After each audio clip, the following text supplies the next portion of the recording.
Hello and welcome to another episode of NRG Insights. I think it's about the trick to me was it was always about getting your job done, get the job you're employed to do, get it done, done properly, and then a big factor in helping me get to where I am is mentoring. I think that's so important.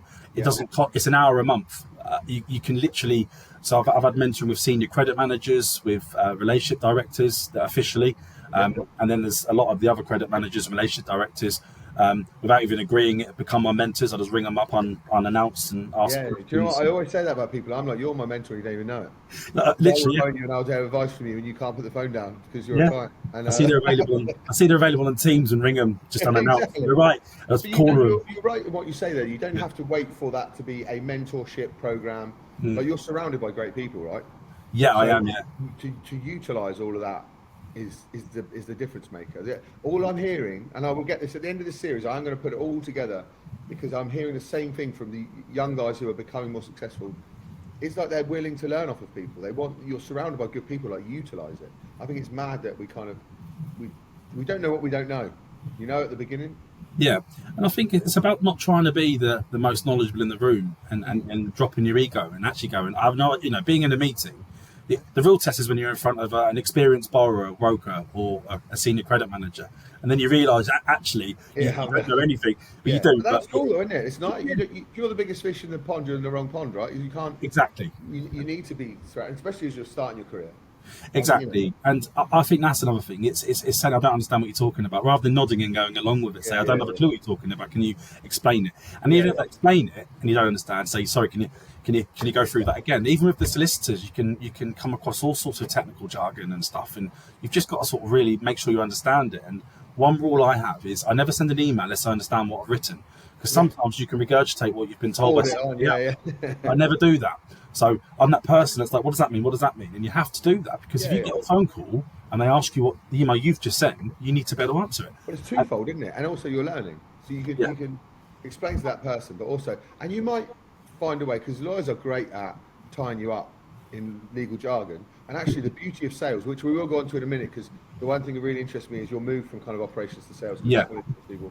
But the beauty of sales is being able to explain something to everyone from the builder to an architect to a developer to a solicitor. It's the magic of making everything layman's terms is actually what sales is about because no one wants to feel like an idiot not understanding stuff. absolutely, yeah, It's all that test of I don't and it is a very lawyer thing to kind of I know more than you when actually just tell me what you know.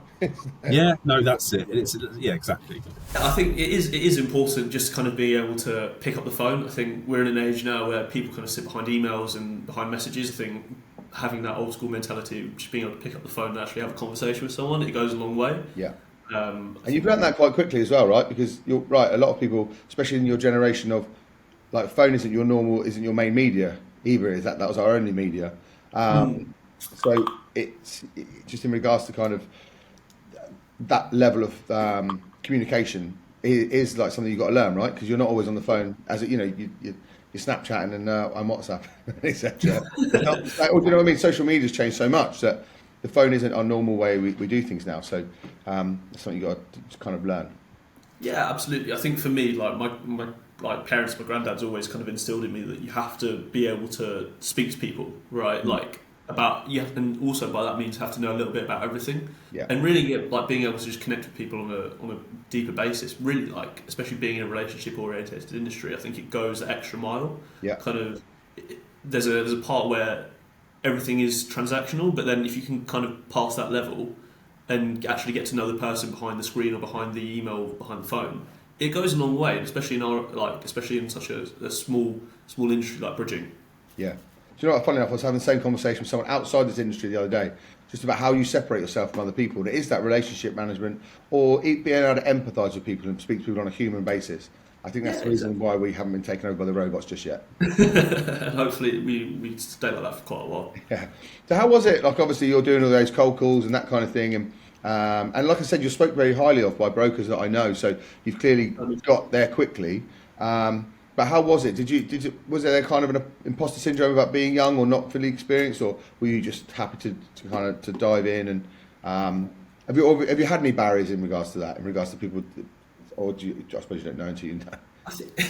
I think you get the odd kind of rude customer that hasn't had their morning coffee yet or something like that. But I think with stuff like that, you've got to remember, like, you're pitching to people and you're interrupting their day almost a little bit. So you can understand if someone's not the happiest when they get a call that they don't want to get at 9:30 in the morning on a Monday. Yeah. But I think when you get past that point and you kind of develop your own style of how to call people almost and how to kind of just break that barrier, it gets to the point where people actually like want to have a bit of a conversation. People like to be asked how their weekend was, have a little bit of a chit chat. And like I said, you either whether you're speaking about the football or speaking about what's happened that weekend or the weather or whatever it may be, you kind of then break down those barriers of no's to what can we do to help. Traits wise, personality, not just personality, so characteristics that you think make a kind of a successful broker. If someone's going into it now, what kind of skills do they need to hone, do you think, to really become successful? Okay, yeah. So I think there's a few that spring to mind. So communication, obviously we just touched on that quite a lot. I think you need to be able to communicate well, clearly, so people understand what you're saying. I think within communication you need to be able to communicate at differing levels. Yeah. It's very easy to sit as a broker and kind of talk in acronyms and industry talk. I like whereas the lawyers. Lawyers are really good at making you feel stupid. And actually, no one benefits from that, right? So you can speak to the lawyer, I don't want to say dumb it down, but speak in layman's terms to me, because I feel like an idiot, and then that's the beauty of sales, isn't it? Is that everyone understands. 100%. I think to be able to, it doesn't matter how complex the actual structure or situation may be, trying to get that across in a way that maybe a client that's never structured a deal that way before can still understand it is crucial. Because if someone doesn't understand something, the chances of them doing it are pretty slim. So if you can get them to understand it and get comfortable with it. So I think communication's key. I think kind of tenacity, kind of problem solving and tenacity. Just keep going. Exactly. There will be some, I'll say easy cases, not very many of them, but there will be some. In the vast majority of deals are going to take some element of work. Cases at some point one day. Yeah, I'm still waiting for them 4 years in. One day they'll be there. Yeah.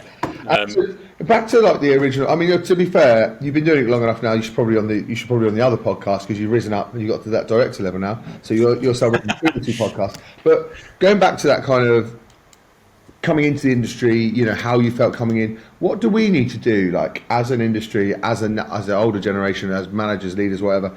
What do we need to do to be attracting more people like yourself in? What do you think would make it easier for us to attract people?